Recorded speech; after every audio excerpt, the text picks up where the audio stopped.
तो साथियों नमस्कार, स्वागत है आप सबका। मैं हूं डॉक्टर अम्बरीश और आप देख रहे हैं जीआईसी प्रवक्ता, UP TGT PGT, government degree college, BPSC tier 4, UGC NET में आने वाले महत्वपूर्ण प्रश्नों की श्रृंखला। तो चलिए शुरू करते हैं। आज का सबसे पहला सवाल जो है आपकी स्क्रीन पे दिखाई दे रहा है और ये बेहद आसान सा सवाल है, तो बिना किसी दिक्कत के आप लोग जवाब दे सकते हैं। चलिए, जितने भी साथी जुड़ चुके हैं फटाफट लाइक कर दें वीडियो को और अपने जवाब हमको दें। चलिए, तो सबसे पहला सवाल है आपकी स्क्रीन पे, हिंदी में किस कवि को एक भारतीय आत्मा के नाम से जाना जाता है?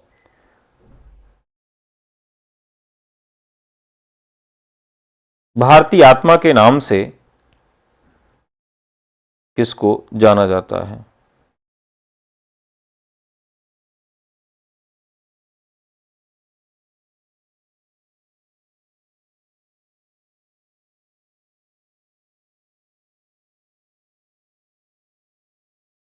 ठीक है, तो हिंदी के किस कवि को एक भारतीय आत्मा के नाम से अभिहित किया गया है?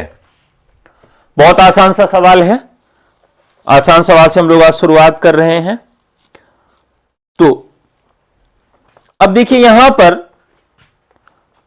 हिम तरंगिणी, अब इनकी जो रचनाएं हैं उन रचनाओं को भी याद करेंगे। हिम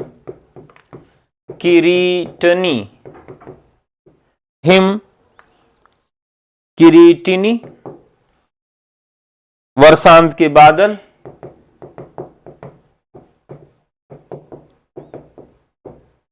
ये किसकी रचना है? और लाल चुनर,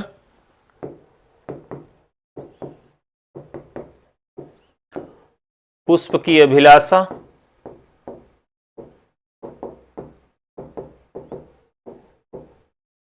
अब देखिए इसमें जो एक चीज याद रखनी है कि हिम किरीटिनी और हिम तरंगिणी, अब आप देखिए इनका नाम क्या है? माखनलाल चतुर्वेदी है।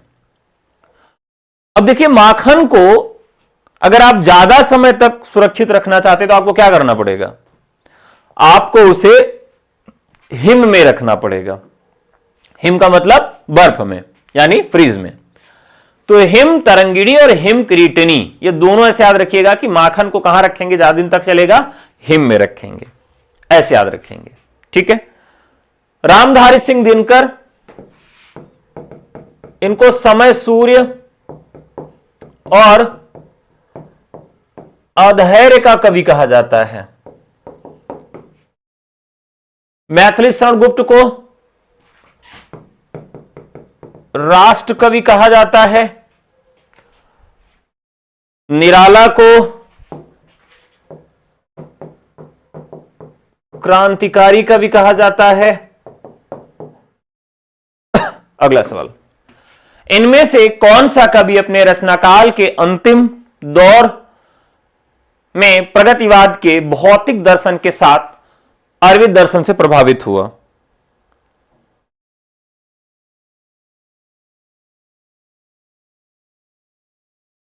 बताइए।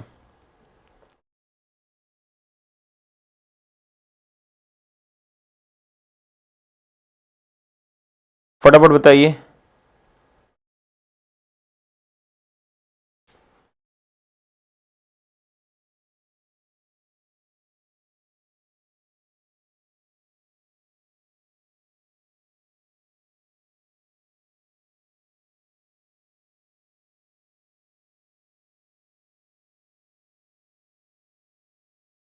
चलिए ठीक है, अब यहां पर देखिए हमें विभिन्न कवियों के जो दर्शन हैं वो मालूम होने चाहिए।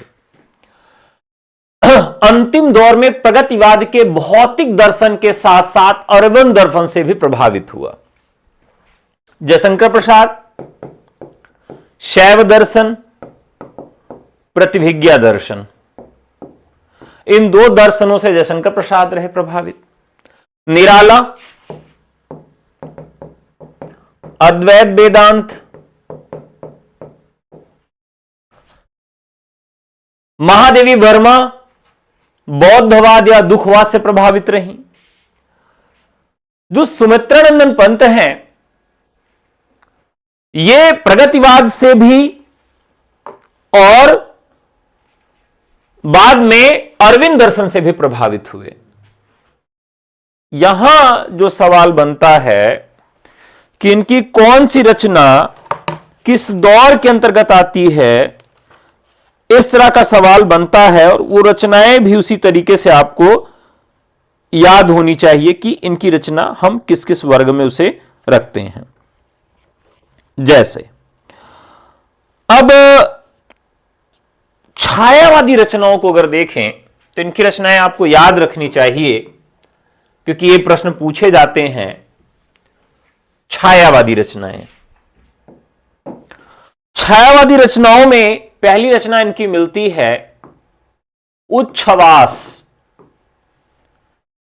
पहली रचना मिलती है क्या? उच्छ्वास। ग्रंथि वीणा, ग्रंथि वीणा, पल्लव और गुंजन, पल्लव और गुंजन। अब ये रचनाएं किस काल की हैं? इनकी छायावाद की हैं। कौन कौन सी? उच्छ्वास, ग्रंथि, वीणा, पल्लव और गुंजन। अब इनकी अंतिम रचना जो छायावाद में आती है वह गुंजन है, वो 1932 में आती है। कब आती? 1932 में। और पहली रचना कब पूछी जाती है इनकी? उच्छ्वास 1920 में। तो दोनों याद रखना है कि इनकी पहली छायावाद की रचना किस सन में आती है। तो पहली छायावादी रचना उच्छ्वास 1920 में, और गुंजन जो अंतिम रचना है वो 1932 में आती है। क्लियर है? अब इसके बाद आप जानते हैं कि प्रगतिवाद की शुरुआत 1936 से हो जाती है। प्रगतिवाद की शुरुआत कब से हो जाती है? एक बार जितने लोग लाइव हैं फटाफट लाइक कर दें। प्रगतिवाद की शुरुआत कब से हो जाती है? 1936 से हो जाती है। अब 1936 से जब शुरुआत होती है तो जो रचना का नाम ही है उसी से आपको याद कर लेना चाहिए, युगांत। यानी युगांत से ही एक युग के अंत की घोषणा कर देते हैं। युगवाणी, युगवाणी और ग्राम्या। ग्राम्या जो रचना है इसकी डेट आपको याद रखनी है। क्यों डेट याद रखनी है? क्योंकि जो दूसरा इनका दौर था प्रगतिवादी दौर, तो प्रगतिवादी दौर की शुरुआत युगांत से करते हैं, यानी छायावाद युग के अंत की घोषणा, और प्रगतिवाद की शुरुआत की घोषणा कर देते हैं 1936 से। और ग्राम्या 1940 से प्रगतिवाद का भी खात्मा कर देते हैं। अंतश्चेतनावादी फिर कविता आ जाती है इनकी, अंतश्चेतनावादी कविता। अंतश्चेतनावादी जो कविता है, स्वर्ण किरण, स्वर्ण किरण जो रचना, इसकी डेट याद रखनी है 1947। कैसे याद रखेंगे? अब जब भारत आजाद हुआ तो हमारे सामने एक स्वर्ण किरण छा गई। भारत जब आजाद हुआ तो हमारे सामने क्या छा गई? एक स्वर्ण किरण छा गई। अरे वाह, भारत आजाद हो गया। यानी जब भी स्वर्ण किरण की बात आएगी तो आपको याद रखना है कि हमारे अंदर नई चेतना जग गई कि भारत आजाद हो गया। तो स्वर्ण किरण की डेट आपको भारत की आजादी से जोड़कर याद रखना है, 1947 हो गया। ठीक है। युगपथ, युगपथ 1949, यानी देश आजाद होने के 2 साल तक सड़कें बनती रहीं। युगपथ का निर्माण कैसे हो गया? 1949 में युगपथ का निर्माण हो गया। फिर नव मानवतावादी। अब देखिए, पहली छायावादी रचना उच्छ्वास, पहली प्रगतिवादी रचना युगांत, पहली अंतश्चेतनावादी रचना स्वर्ण किरण, और पहली नव मानवतावादी रचना जो है वो उत्तरा है। उत्तरा 1949 में पहली रचना है। उत्तरा, कला और बूढ़ा चांद, कला और बूढ़ा चांद, अमिता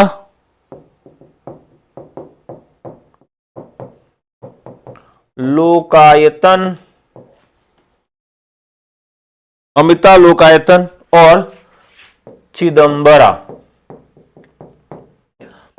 अब कई बार इस तरह का भी सवाल बनता है कि इनमें से पंत की कौन सी रचना अंतश्चेतनावादी युग की है, या इनमें से कौन सी रचना पंत की नवमानवतावादी धारा से है, कौन सी रचना छायावादी है और कौन सी रचना प्रगतिवादी है। तो कम से कम हम इतना तो जानते रहें कि अगर धाराओं में बांट के सवाल पूछा जाए तो हम बता सकें कि कौन सी रचना इनकी किसके अंतर्गत आती है। क्लियर है? तो यहां पर राइट आंसर कौन से हो जाएंगे? सुमित्रानंदन पंत। अगला सवाल, तुलसीदास द्वारा रचित विनय पत्रिका में कुल पदों की संख्या कितनी है? तुलसीदास के द्वारा रचित विनय पत्रिका में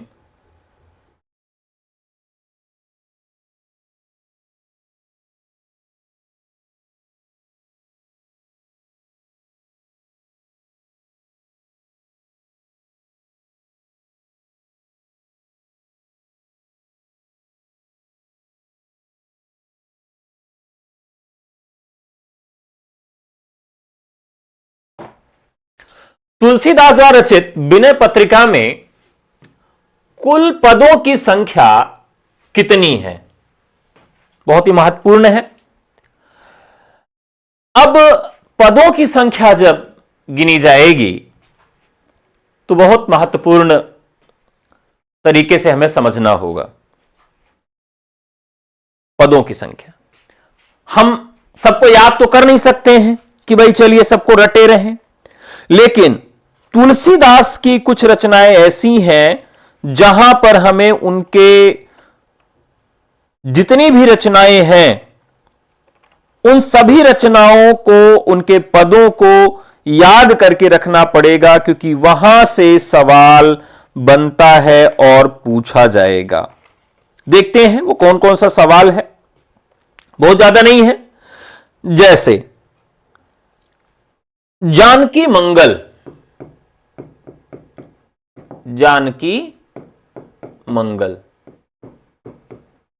216, रामचरितमानस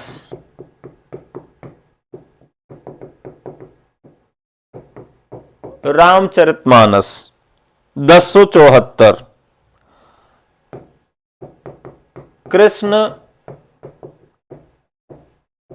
कृष्ण गीतावली 61,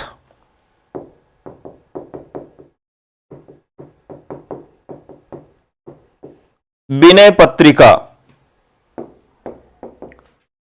279,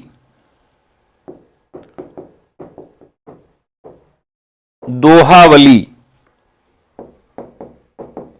573, बरवै रामायण 69। अब देखिए ये मतलब इतनी रचनाएं हैं जिनके पदों की संख्या आपको याद रखनी है। इनके पदों की संख्या आपसे पूछी जाएगी, इनके पदों की संख्या आपसे पूछी जाएगी कि इसमें पदों की कुल संख्या कितनी है।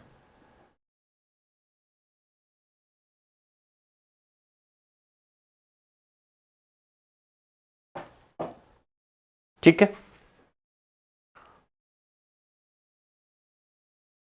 चलिए देखते हैं। देखिए जानकी मंगल, मंगल का मतलब क्या होता है? विवाह होता है। और जब विवाह होता है तो विवाह हमेशा किस तरीके से होता है? अगलम बगलम स्वाहा करके विवाह तो होता नहीं है। विवाह की अपनी एक परंपरा है।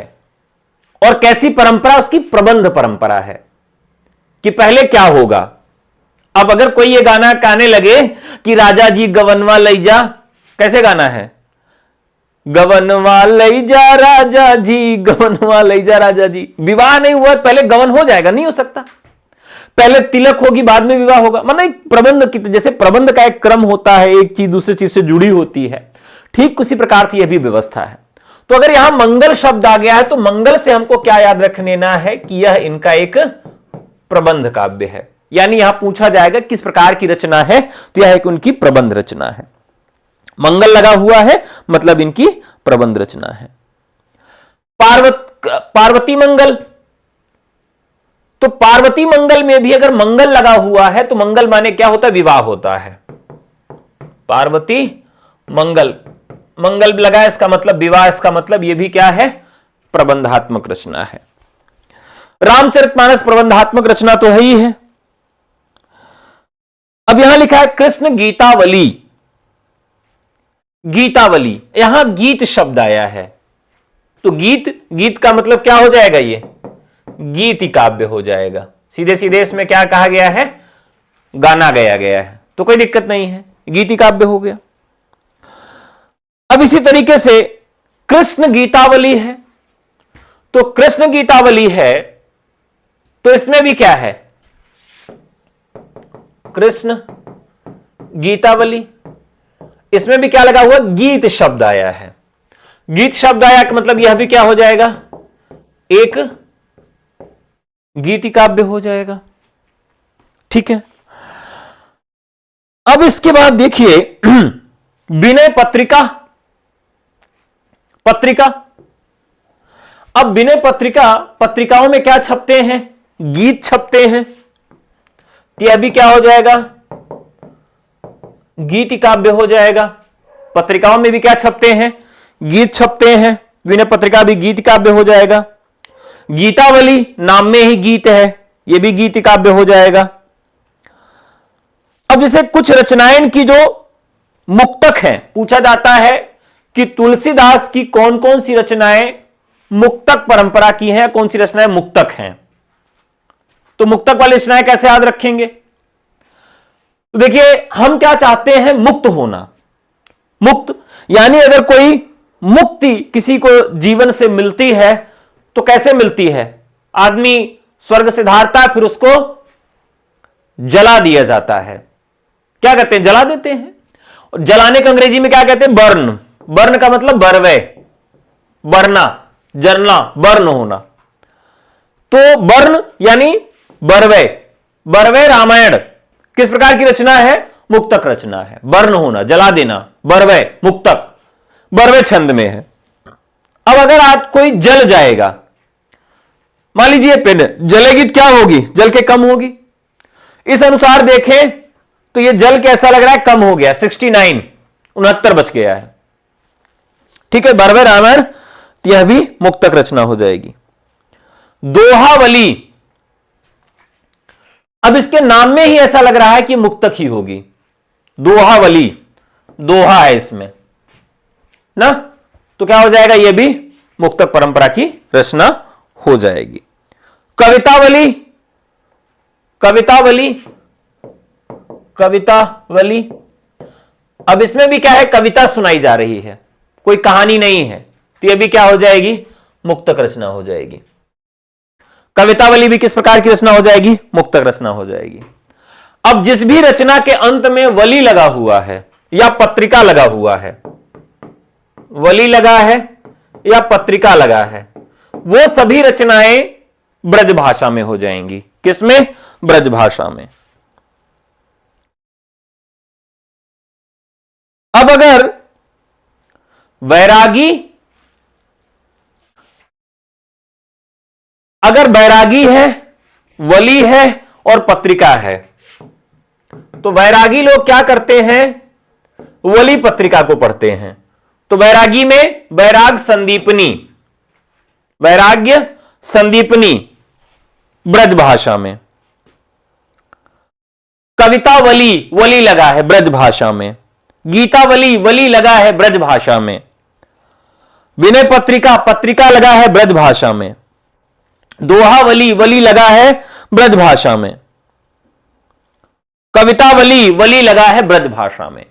तो बैरागी लोग बलि पत्रिका पढ़ते हैं किस भाषा में? ब्रज भाषा में। तो आपको याद रखना है कि जो बलि लोग होते हैं बलि पत्रिका पढ़ते हैं, बैरागी लोग बलि पत्रिका पढ़ते हैं किस भाषा वाली? ब्रज भाषा वाली। तो सारी ब्रज भाषा की रचनाएं अपने आप आपको याद हो जाएंगी। रामचरितमानस 1074 और जानकी मंगल 216। अब इसको भी याद करा दें कि पहले जो है, अब आप ज्यादातर कविताओं में अगर आप देखें तो एक चीज मिलती है, क्या? 16 बरस की बाली उम्र को सलाम। अब देखिए उम्र कौन सी है? 16 है, यानी विवाह की सबसे उपयुक्त उम्र क्या होती थी पहले? 16। अब भी 16 साल ही है। अब आप भले मेरे जैसे 40 साल तक विवाह न करें, लेकिन विवाह की सबसे सही उम्र 16 साल है। अब 16 साल में क्या होते हैं? 1 से 2 हो जाते हैं। 16 साल उम्र और 1 से 2, यानी जानकी जी का जब विवाह हुआ तो 1 से 2 हो गई। 2 किस उम्र में विवाह हुआ? 16 वर्ष में ना। हमारी मम्मी का भी विवाह 16 वर्ष में हुआ था, और भी बहुत सारे लोग हैं जिनकी विवाह 16 वर्ष में हुआ होगा। तो यानी 1 से 2 हो गई जानकी, कब? 16 वर्ष में। तो 216 जानकी मंगल। ठीक है, इस तरह से हम याद कर लेंगे। पार्वती मंगल, पार्वती मंगल, इसमें भी याद रखना है किसमें कितना है टोटल? तो इसमें 164 है। पार्वती मंगल में 164 है। ठीक है, अब आगे यहां पर जो राइट आंसर हो जाएगा 279 इज द राइट आंसर। चलिए अगले सवाल पे। जूठन किस लेखक की आत्मकथा है? जूठन किस लेखक की आत्मकथा है? आसान सा सवाल है।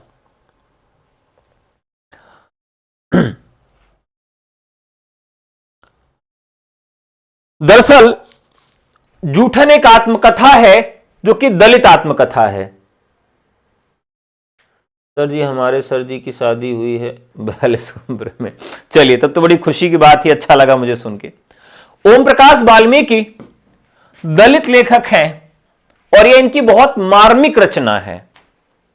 इसमें दलितों का जीवन दिखाया गया है कि दलितों के यहां एक दौर ऐसा था, घी या तेल का उपयोग कब किया जाता था? जब उनके यहां कोई मेहमान आता था। और वो घी और तेल आता कहां से था? तो जब बड़े बड़े घरों में शादियां होती थीं और उन शादियों में बहुत सारा खाना फेंक दिया जाता था। खाना फेंक दिया गया, क्या हुआ? तो इतनी संख्या में जानवर, सुअर, कुत्ते उस खाने पर झपट्टा मार रहे हैं और उसी खाने पर दलित भी झपट्टा मार रहे हैं। दोनों की लड़ाई में जो जीता तो बहुत सारा एक साथ में कचौड़ी है, पूड़ी है, मिल जाती थी। तो एक साथ में इतना मिल जाए तो क्या करें उसे? तो उसमें से क्या करते थे? घी और तेल को निचोड़ते थे। सब्जी में से तेल निचोड़ लेते थे और उसे रख देते थे कि हमारे घर कोई मेहमान आएगा तो उस घी और तेल का उपयोग करेंगे। और जो बची हुई कचौड़ियां, पूड़ियां होती थीं उसको सुखा लेते थे और सुखा लेते थे धूप में और उसको रख लेते थे कि जब विषम परिस्थितियां होंगी, जब भोजन नहीं मिलेगा, कोई मजदूरी का काम नहीं मिलेगा, तो गर्म पानी और नमक में डाल के उसको उबाल के खा लेंगे। इसी तरीके से जो जानवर है, मरे जानवरों की जो लाशें हैं उसका जो चमड़ा है, चमड़े में नमक लगाकर उसे मिट्टी के नीचे दबा दिया जाता था कि जब बरसात का महीना आएगा, क्योंकि बारिश का मौसम सबसे खतरनाक होता है मजदूरी करने वाले लोगों के लिए, तो उनको उस समय भोजन मिल सकेगा। तो इस तरह की बहुत सारी त्रासदियां जो हैं, जो देखी हैं, जो जीवन में उन्होंने समझी हैं, उन त्रासदियों को दिखाने का प्रयास किया गया है। तो ओम प्रकाश वाल्मीकि, इनमें गौतम बुद्ध के आख्यान पर आधारित नाटक कौन सा है? आषाढ़ का एक दिन,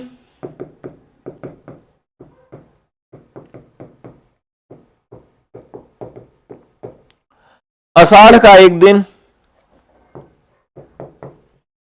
आधे अधूरे और लहरों के राजहंस, ये 3 नाटक लिखकर वो अमर हो गए। एकांकियां भी उन्होंने लिखी, लेकिन ये बहुत ही महत्वपूर्ण रचनाएं हैं। आषाढ़ का एक दिन, इसमें कालिदास, जिनको कवि कुल गुरु कहा जाता है, कालिदास के जीवन पर आधारित है। अब ये जो रचना है, ऐसे कैसे निकल आता नहीं समझ में आया। हां, एकदम सही बात है, लेकिन जब बहुत सारी कचौड़ियां पूड़ियां आपको मिल जाएंगी तो आप गर्मी में आप देखिए उसको, तो जो पूड़ी होती है, कचौड़ी होती है, उसको दबाइए तो हाथ में तेल लग जाता है, और उसको किसी कपड़े में रख के ऐसे खूब जोर से मरोड़ दीजिए तो 1 बूंद 2 बूंद निकलेगा। 1 बूंद भी निकल गया, 100 कचौड़ियां बना ली तो इतना तेल तो इतना घी तो निकल आएगा, पार्टी भर का हो गया। तो यहां पर आषाढ़ का एक दिन कालिदास के जीवन पर आधारित है, लेकिन इसकी कथा किस प्रकार की है? तो एक तो कथा होती है उत्पाद्य, एक कथा होती है कल्पित, और एक कथा होती है मिश्रित। तो यह जो कथा है मिश्रित कथा है, क्योंकि इसमें का कथानक कल्पित भी है और ऐतिहासिक भी है। तो ऐतिहासिक और कल्पित दोनों को मिलाकर मिश्रित कथानक के रूप में कालिदास का जीवन जो है वह दिखाया गया है। आधे अधूरे स्त्री पुरुष के संबंधों पर आधारित है, और जो लहरों के राजहंस हैं वो गौतम बुद्ध के आख्यान पर आधारित है। ठीक है, चलिए अब यहां पर कुछ निबंध हैं, निबंध है, उनके संग्रहों के साथ सुमेलित करिए, निबंधों के संग्रहों के साथ। देखिए, अब ये जो निबंध है साथियों, निबंध आपको अच्छे से याद करने, क्योंकि जीआईसी में या यूजीसी में जहां भी आप देखिए निबंधों से सवाल खूब सारे पूछे जाते हैं। तो निबंध और आलोचना ये दोनों लगभग मिलते जुलते पक्ष हैं। तो यहां पर हम देखते हैं कि किसका निबंध कौन सा है, उसका हम मिलान करते हैं। तो जैसे यहां पर आया सवाल कि मैंने सिल पहुंचाई, मैंने बहुत पहले भी आप सबको ट्रिक से इसे याद कराया था कि हम लोग बचपन में जब स्कूल जाते थे, स्कूल जाने के समय में हमारे घर में इतने साधन नहीं होते थे।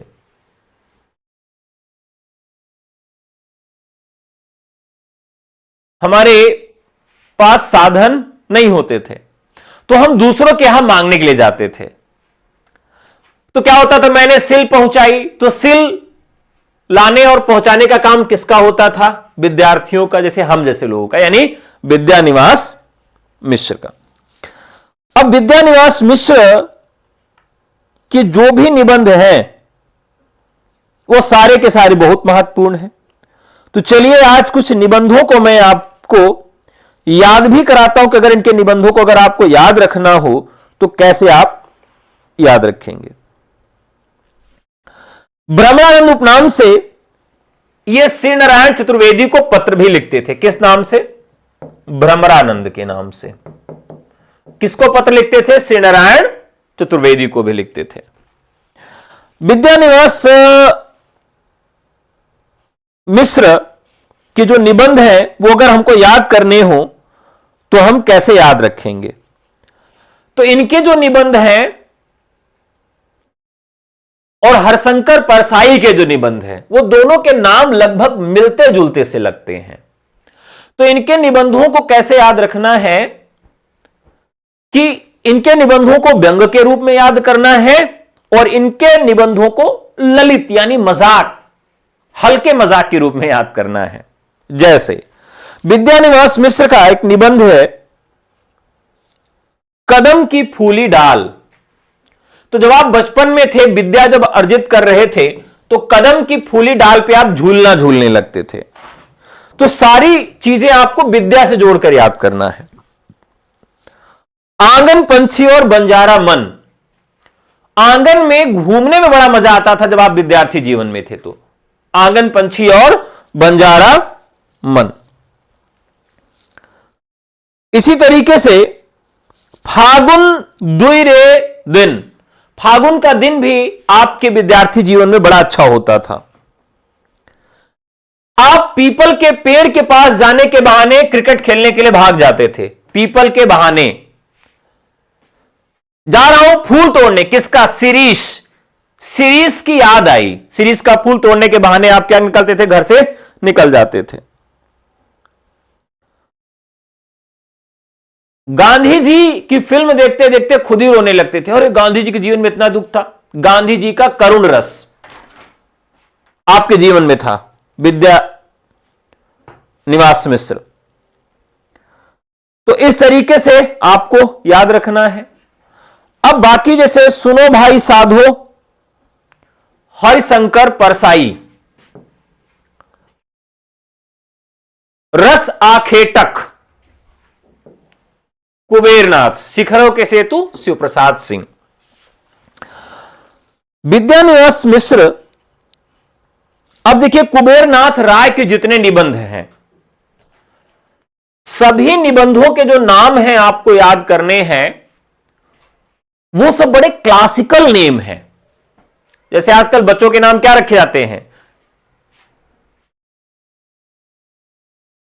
मतलब चिट्टू, पिट्टू, टिक्कू, मिक्कू, इस तरह से। लेकिन कुबेरनाथ राय के जो निबंध हैं, उनके नाम देखिए, बड़ा अच्छा लगेगा आपको। शिखरों के सेतु, कस्तूरी मृग, खालिस मौज, रस आखेटक, निषाद बांसुरी, कामधेनु, मन पावन की नौका, दृष्ट अभिसार, मराल, उत्तर कुरु, इस तरह से आपको मिलेंगे।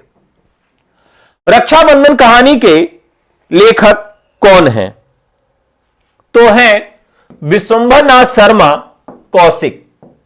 रक्षाबंधन कहानी के लेखक कौन है? विश्वंभरनाथ शर्मा कौशिक हैं। आचार्य हजारी प्रसाद द्विवेदी किस धारा के उपन्यासकार हैं?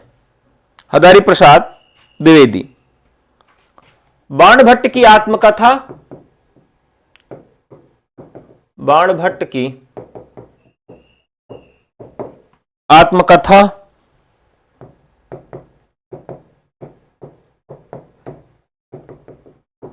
चारु चंद्रलेख, पुनर्नवा, अनाम दास का पोथा। कई बार इनका क्रम भी पूछ लिया जाता है। तो कैसे क्रम रखेंगे? बाण चार पुन पोथा। छोटे से बच्चे को जब पढ़ाने के लिए बैठते हैं क्या करते हैं? पहले चार डंडा मार देंगे, बाण चार पुन पोथा, फिर कहते हैं किताब निकाल लो। अब ये किस प्रकार के रचनाकार हैं? तो ये सांस्कृतिक और मिथकीय हैं। यानी इनके यहां मिथक, धार्मिक सत्य वह भी है और कल्चर वह भी है। परीक्षा गुरु उपन्यास का प्रथम प्रकाशन कब हुआ? तो कुछ रचनाएं ऐसी हैं जिनका प्रकाशन वर्ष आपको याद रखना है। जैसे आपको प्रेमचंद की रचना कफन कहानी, ईदगाह कहानी, उसने कहा था कहानी गुलेरी जी की, प्रेमचंद का उपन्यास गोदान, इसकी डेट, फणीश्वरनाथ रेणु का मैला आंचल, इसकी डेट, जयशंकर प्रसाद की कामायनी, निराला की राम की शक्ति पूजा, रामधारी सिंह दिनकर की रश्मिरथी, कुरुक्षेत्र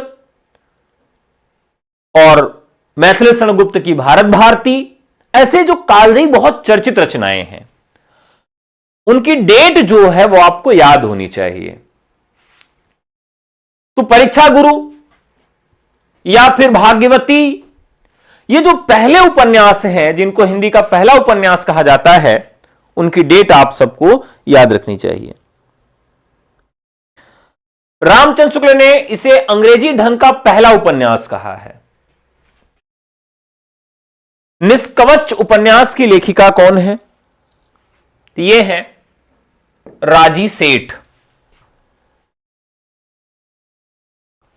इनका एक उपन्यास है तत्सम, बहुत महत्वपूर्ण है। तत्सम, अंधे मोड़ से आगे तीसरी हथेली, यात्रा मुक्त दूसरे काल में, गमे हयात ने मारा खाली लिफाफा, ये इनका काफी महत्वपूर्ण है। गमे हयात ने मारा खाली लिफाफा। ठीक है, अगला सवाल, लोग हैं लागी कवित बनावत, मोहितो मेरे कवित बनावत। आसान सा सवाल है, किसकी पंक्ति है? तो यह घनानंद की पंक्ति है।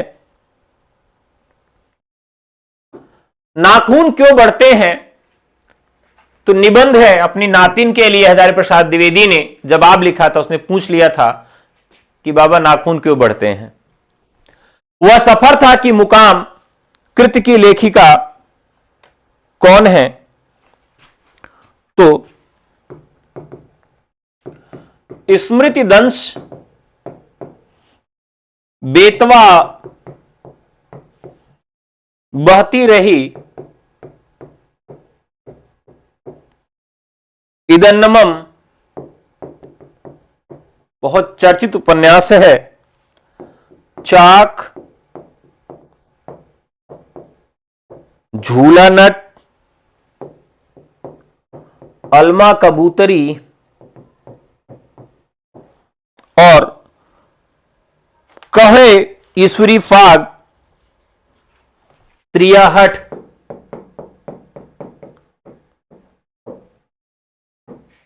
कहे ईश्वरी फाग,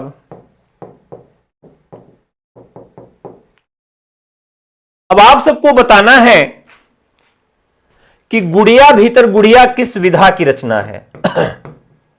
गुड़िया भीतर गुड़िया की विधा क्या है? गुड़िया भीतर गुड़िया की विधा क्या है, यह आप सबको कमेंट करके बताना है। और ये सभी रचनाएं मैत्रेयी पुष्पा की हैं।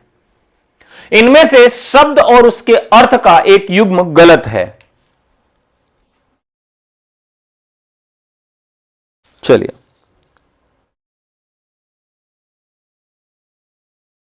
युयुत्स युद्ध करने का इच्छुक, मुमुक्ष मोक्ष प्राप्ति का विलासी, जिज्ञासु जानने की इच्छा, तितुर्ष मतलब दो तैरने के लिए इच्छुक होता है वह होगा। आंख का अंधा गांठ का पूरा, लोकोक्ति का अर्थ क्या होगा? मूर्ख किंतु धनी व्यक्ति। स्वधर्म शब्द का विलोम क्या होगा? स्वधर्म, यहां उपसर्ग लगा स्व, यहां पर हो जाएगा परधर्म। इनमें अशुद्ध वाक्य है। कल, आज और कल अवकाश रहेगा, आज मौसम अच्छा है, परीक्षा होने वाली है, मैंने पत्र भेज दिया। चलिए देखिए, हमें क्या करना है, जब भी आज शब्द आए तो आज के पहले और बाद में कल नहीं होता, परसों होता है, यानी ए ऑप्शन सही है। धर्म बुद्धि में कौन सा समास है? चलिए, अब जो बुद्धि है वो कैसी है? तो यहां पर विशेषण विशेष्य होने की स्थिति में, उपमेय उपमान होने की स्थिति में, उपमान उपमान उपमेय उपमेय होने की स्थिति में कौन सा समास होता है? कर्मधारय समास होता है। अन्वय शब्द का सही संधि विच्छेद क्या होगा?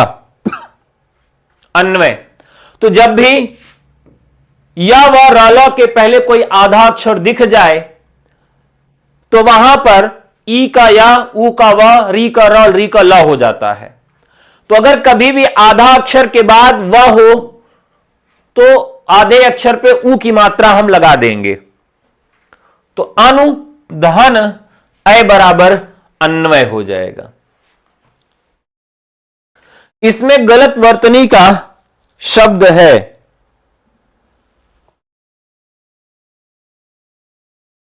अधीन शब्द नहीं होता है।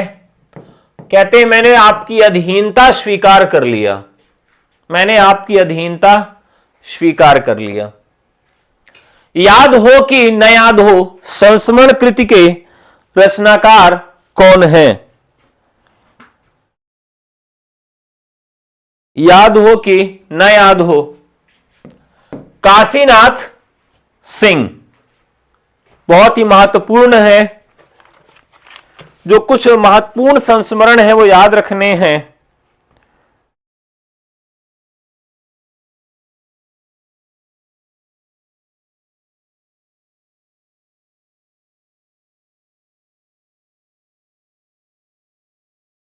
काशीनाथ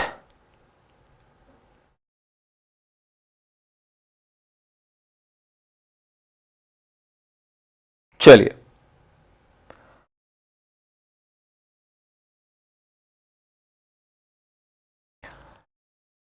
अब इसमें इन्हें शरद जोशी पुरस्कार भी मिला था। इसमें इन्होंने बनारस के घाटों और वहां के कुछ लेखकों पर भी बात की है। आहटे सुन रहा हूं यादों की, आहटे सुन रहा हूं यादों की। इसमें 18 संस्मरण है कुल, 18 संस्मरण है कुल। इसमें नामुर का भी जिक्र है। घर का जोगी जोगड़ा, घर का जोगी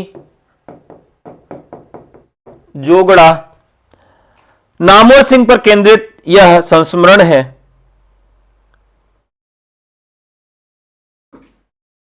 इनमें से भास की कृति कौन सी है? इनमें से भास की कृति कौन सी है?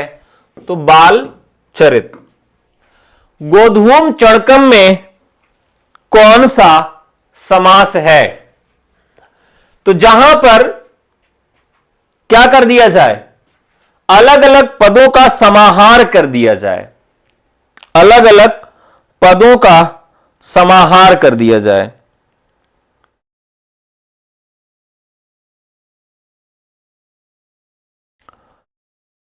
समाहार का जो प्रयोग होता है, इसमें जब हम विग्रह करते हैं तो च का प्रयोग करते हैं, यानी और का प्रयोग करते हैं। ठीक है, जैसे हाथ पैर शब्द आ गया। क्या आ गया? हाथ पैर। अब इसका क्या होगा? पाणी च पादौ च तो तेसाम समाहारः। पाणी च पादौ च तेषाम समाहार। पाणिपादम, पाणिपादम यानी हाथ और पैर का समूह। इसी तरीके से अहि नकुल, अहिम च नकुलम च तेषाम समाहारः, यानी अहि नकुलम। इस प्रकार से यह समाहार द्वंद्व हो जाएगा। ठीक है, इसी में एक द्वंद्व और है, जैसे हम कहते हैं इतरेतर द्वंद्व। इसमें व और य का प्रयोग करके द्वंद्व समास बनाया जाता है। व और या का प्रयोग करके दिन रात, दूध रोटी, लौ कुश, इस तरह से नर और नारी या और का भी प्रयोग हिंदी में किया जाता है। अगला सवाल है, परिश्रम के बिना ज्ञान प्राप्त नहीं होता, वाक्य का संस्कृत में अनुवाद क्या होगा? तो परिश्रमेण बिना ज्ञानम न प्राप्यते। कृत प्रत्यय लगता है। कृत प्रत्यय कहां लगता है? तो क्रिया के अंतर में कृत और संज्ञा के अंत में क्या लगता है? तद्धित लगता है।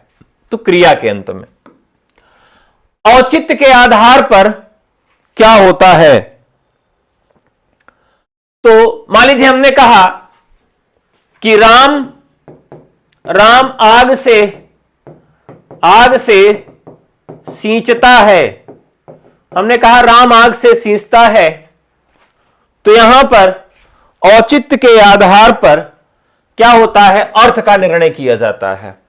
औचित्य के आधार पर अर्थ का निर्णय।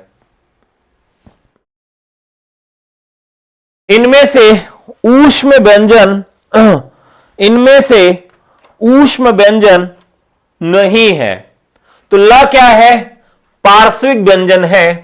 तीनों सकार और ह इन्हें ऊष्म व्यंजन या ऊष्म संघर्षी व्यंजन भी कहा जाता है। प्रत्येक शब्द में कौन सी स्वर संधि है? तो ई को यणच से यण संधि है। ठीक है, ई का या, ऊ का वा, री का र, ली का ल हो जाता है। काव्य शोभा करान धर्मान अलंकारान प्रचक्षते। अलंकार की यह परिभाषा किस आचार्य ने दी है? तो काव्य शोभा करान धर्मान अलंकारान प्रचक्षते, मैंने आपको बताया था कि जब भी इस तरह की परिभाषा याद करनी हो तो थोड़ा सा ट्रिक अपने दिमाग में रखें कि अगर आप बच्चे से कोई शोभा वाला काम करवाना चाहते हैं तो क्या करना पड़ेगा? उसको डंडे से मारना पड़ेगा, यानी दंडी। तो काव्य के शोभा कारक धर्म अलंकार कहलाते हैं। यह परिभाषा, लाइक बराबर करो भाई, जितने लोग लाइव हो उतने लोग लाइक कर दो भाई।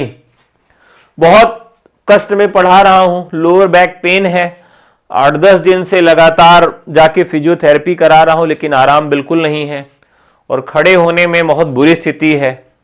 लेकिन क्या किया जाए, पढ़ाना पड़ता है। तबीयत खराब रहे या अच्छी रहे, पढ़ना पढ़ाना दोनों बंद नहीं होना चाहिए। तो फटाफट एक बार लाइक कर दीजिए आप लोग जितने लोग जुड़े हैं। परी प्रेम नंदलाल के मोहिन भावत जो मधुप राजपथ पाई के भीख मांगत लोग, इसमें कौन सा अलंकार है? इसमें कौन सा अलंकार है? अब देखिए, जहां उपमेय और उपमान में साधारण धर्म या बिंब प्रतिबिंब का भाव दिखाया जाए। किसका? जहां पर बिंब प्रतिबिंब का भाव दिखाया जाए, बिंब प्रतिबिंब का भाव दिखाया जाए, वहां दृष्टांत अलंकार होता है। वहां पर कौन सा अलंकार होता है? तो दृष्टांत अलंकार होता है। निम्नलिखित काव्यशास्त्रीय आचार्यों को उनके स्थित काल के अनुसार सही अनुक्रम लगाइए। यह मैंने आप सबको कई बार याद कराया है, और अगर अभी भी भूल जाता है तो वही एक गाना है कि सनम याद रखोगे कि भूल जाओगे।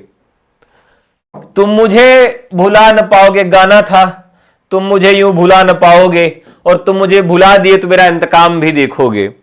याद करते हैं भामा, भामा को हम क्या मान के याद करते हैं? मामा। मामा के यहां जाने में मजा कब आता है? जब आप स्कूल जाने लगते हैं। स्कूल कब जाते हैं? जब आप 6 साल के होते हैं।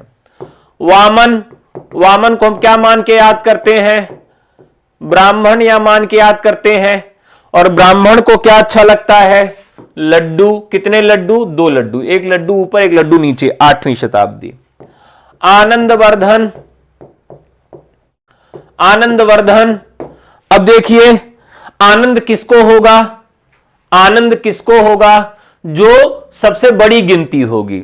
अब सबसे बड़ी इकाई की गिनती कौन सी है? 9 है, तो आनंदवर्धन का समय 9 हो गया। कुंतक, कुंतक का मतलब होता है कुंतल। कुंतल का मतलब क्या होता है? 100 किलो, और 100 किलो में कितने 10 किलो होते हैं? 10-10 किलो होते हैं, यानी कुंतल में 10-10 किलो होगा तो कुंतल हो जाएगा। यानी भामह, वामन, आनंदवर्धन और कुंतक। ठीक है, इसी तरीके से हमें याद रखना है कि जितने भी काव्य शास्त्री हैं, जितने भी काव्य शास्त्री साथियों, उनकी डेट कम से कम आप याद रखेंगे तो ठीक रहेगा, नहीं भूल जाओगे तो हम क्या करेंगे? ठीक है, तुम मुझे भुला न पाओगे, तो याद ही रखना है। भरत मुनि, भरत मुनि का समय याद रखना है, तो भरत मुनि के नाम में ही इनकी डेट छिपी हुई है। भरत मुनि के नाम में ही इनकी डेट छुपी हुई है। क्या डेट है? ये 2 छिपा हुआ है, यानी द्वितीय शताब्दी इनका समय माना जाता है। चलिए दंडी का समय देख लेते हैं, तो दंडी के समय में भी इनकी डेट छिपी हुई है। दंडी में कितनी दंडी होगी? 1 दंडी, 2 दंडी, 3 दंडी। तो दंडी में कितनी दंडी होगी?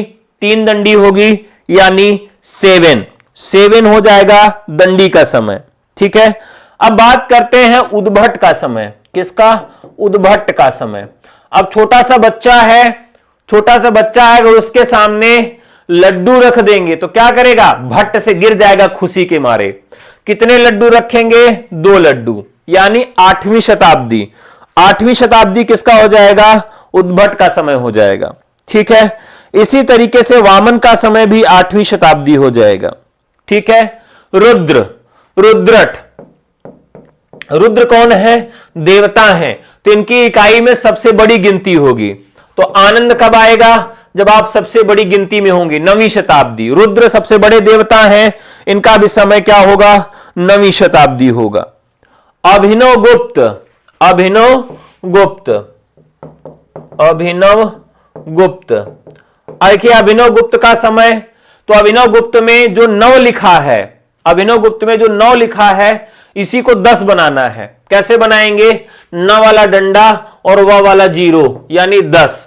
तो अभिनव गुप्त को 9 में 1 जोड़ के याद रखना हमेशा। नाम है अभिनव, तो 9 नहीं होके ये क्या है?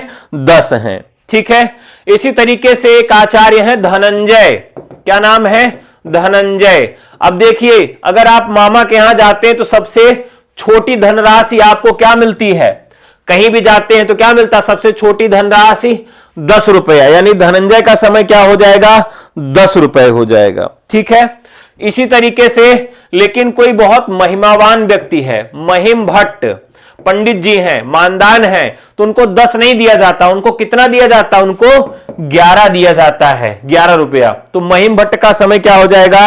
11वीं शताब्दी। भोजराज, अब देखिए भोजराज का मतलब क्या होता है कि बहुत सारे लोग खिचड़ी खाने गए होंगे। अब पता नहीं आप लोगों के यहां खिचड़ी खाने वाली परंपरा है कि नहीं है। हमारे यहां पूर्वांचल में खिचड़ी खाने की परंपरा है, खिलाने की। और खिचड़ी में क्या होता है कि दूल्हा जाता है और दूल्हे के साथ 3-4 साथी जाते हैं उसके, या छोटे छोटे बच्चे जाते हैं, और महिलाएं इतना गाली गाती हैं, इतना गाली देती हैं कि मन करता है कि थाली उन्हीं के मुंह पे मार के भाग जाओ, कह दो यार तुम खाना खिलाने बुलाई हो कि गाली खिला रही हो। मतलब, लेकिन उसका एक अपना उत्सव है, और स्त्री विमर्श के दृष्टिकोण से जो ये गालियां होती उनका भी अपना एक सांस्कृतिक महत्व होता है। क्या कहते हैं? हमरे समधि जी का पेट जैसे इंडिया का गेट रामा। ये तो भद्र गालियां हैं। अभद्र गालियों का आप स्तर ही नहीं समझ सकते हैं कि किस स्तर पे गाली देती हैं। और सभी गालियों में 3:30 की टेक होती है। बन्ना बन्नी के लेके भाग गए 3:30 बजे, ऐसा किए वैसा किए 3:30 बजे। तो ये जो भी है, तो खिचड़ी खाने भी जब आप गए बैठे तो आपको क्या किया जाता है? उस समय आपको 11 रुपए दिया जाता है। यानी जो महिमावान व्यक्ति है, महिमा मंडित करने वाला जो व्यक्ति है, उसको क्या दिया जाता है? महिम भट्ट, यानी कि महिमावान व्यक्ति को क्या दिया जाता है? 11 रुपए। महिम भट्ट 11 हो गया। महिमावान व्यक्ति जब क्या करता है? भोजराज भोजन करने बैठता है, तो भोजन के समय उसको क्या दिया जाता है? 11 रुपए दिया जाता है। ठीक है, हाँ ये मुझे आज तक नहीं समझ पाई। अच्छा, खिचड़ी नहीं पूरी सब्जी खिलाते हैं? नहीं, खिचड़ी थोड़ी सी होती है, खिचड़ी थोड़ी सी होती है वो जरूर शुभ के रूप में रखी जाती है, बाकी दूल्हे को मूर्ख बनाया जाता है। सारा खाना जो बासी रखा रहता है वही लाके थाली में रख देंगे, थोड़ी सी खिचड़ी रख देंगे और पूरी महिलाएं एकदम छेक के गाली देंगी। तो लेकिन क्या करे आदमी, भाई खुशी के लिए आदमी क्या कर सकता है, पत्नी लेके जाएगा, खुशी यही मन में है और इसी खुशी के चक्कर में 4 गालियां खा लेता है। तो भाई अपने बाबू के लिए लोग मार खा लेते हैं, वो अपनी बाबू के लिए गाली नहीं खा सकता है। बहरहाल तो भोजराज का समय क्या हो गया, जब भोजन करने बैठते हैं भोजराज का समय क्या हो गया, 11वीं शताब्दी हो गया। ठीक है। मम्मट, मम्मट का मतलब है आपकी मां जो है जब आपके मामा के यहां जाती हैं तो उनको क्या मिलता है, उनको भी 11 रुपए मिलता है। ठीक है, क्योंकि बहन है तो बहन को क्या मिलता है, क्या मिलता है 11 रुपए मिलता है। तो इस तरह से मम्मट को भी हम याद रखेंगे। अगर आप किसी को क्षमा कर रहे हैं तो क्षमा करने में क्षेमेंद्र, क्षमा करने में उसको भोजन कराएंगे और भोजन कराने के बाद वो महिमावान व्यक्ति उसको कितना रुपए देंगे, 11 रुपए देंगे। तो क्षेमेंद्र का समय भी क्या हो जाएगा, 11वीं शताब्दी हो जाएगा। ठीक है, चलिए तो लगभग जो है मैंने आपको ये सारी डेट याद करा दी, याद रखिएगा। आपके यहां गाली नहीं दी जाती, चलिए बहुत बढ़िया है। अगला है काव्य शोभाया कर्तारो धर्माः गुणाः काव्य, गुण के संदर्भ में यह कथन किस आचार्य का है। चलिए देखिए, अब देखिए जब भी धर्म की बात की जाएगी, धर्म की और शोभा की बात की जाएगी, तो धर्म की शोभा कौन बढ़ाते हैं, ब्राह्मण बढ़ाते हैं। ठीक है, वही भगवान की ज्यादा पुजारी होते, पूजा करते हैं। मतलब मैं ऐसा कह रहा हूं, बाकी सभी जाति के लोग पूजा करते हैं, लेकिन ब्राह्मणों के लिए ऐसी धारणा है। तो याद करने के लिए काव्य शोभाया कर्तारो धर्मा गुणा, काव्य की शोभा कारक धर्म क्या कहलाते हैं, काव्य गुण के संदर्भ में यह कथन कहा गया है। तो यह किसका कथन है, वामन का कथन है। अगला है किस अर्ध सममात्रिक छंद के विषम पदों में 11-11 तथा सममात्रिक पदों में 13-13 मात्राएं होती हैं। ठीक है, तो ये तो एकदम आसान है, 11-11 हो जाएंगी तो 16 हो जाएगा। ठीक है, 16 हो जाएगा। चलिए अगला सवाल लेते हैं, आनंद कादंबरी का प्रकाशन कहां से होता था। तो आनंद कादंबरी का प्रकाशन 1881 मिर्जापुर से होता था। तुलसी के वचनों के समान रहीम के वचन भी हिंदी भाषी भूभाग में सर्वसाधारण के मुंह पर रहते हैं। यह किसका कथन है, यह किसका कथन है, तो रामचंद्र शुक्ल का बहुत ही महत्वपूर्ण कथन है। मैं रथ का टूटा पहिया हूं लेकिन मुझे फेंको मत, यह किस कवि की पंक्तियां हैं, धर्मवीर भारती की। ठीक है, ठंडा लोहा, अंधा युग और कनुप्रिया, सात गीतवर्ष, देशांतर इनकी महत्वपूर्ण रचनाएं हैं। कौन प्रपद्यवाद से संबंधित नहीं है, तो जो है प्रयाग नारायण नहीं है, न तो यहां पर नकेन शब्द आता है, नकेन शब्द आता है जिसमें आपके प्रयाग नारायण त्रिपाठी नहीं है, ये प्रयोगवाद से संबंधित है। निराला की कविता जूही की कली को किस संपादक ने बिना प्रकाशित किए वापस कर दिया था, तो महावीर प्रसाद द्विवेदी ने इस पर अश्लीलता का आरोप लगाते हुए बिना जो है छापे इसको वापस कर दिया था। दुख की पिछली रजनी बीच विकसता सुख का नवल प्रभात, यह काव्य पंक्तियां किस कृति से ली गई हैं, किस कृति से ली गई हैं, तो यह कामायनी से ली गई हैं। कामायनी के सभी सर्व क्रमानुसार याद होने चाहिए। पहला चिंता, अंतिम आनंद। चिंता पहला सर्ग है, चिंता श्रद्धा काम वासना। ठीक है, इस तरीके से याद रहना चाहिए। रामचंद्र शुक्ल का हिंदी साहित्य का इतिहास मूलतः किस कृति की भूमिका के रूप में लिखा गया था, आसान सा सवाल है। राइट आंसर हिंदी शब्द सागर के रूप में। ठीक है, चलिए तो साथियों अगर आप हमसे जुड़ना चाहते हैं तो व्हाट्सएप करिए 9628959237 पर।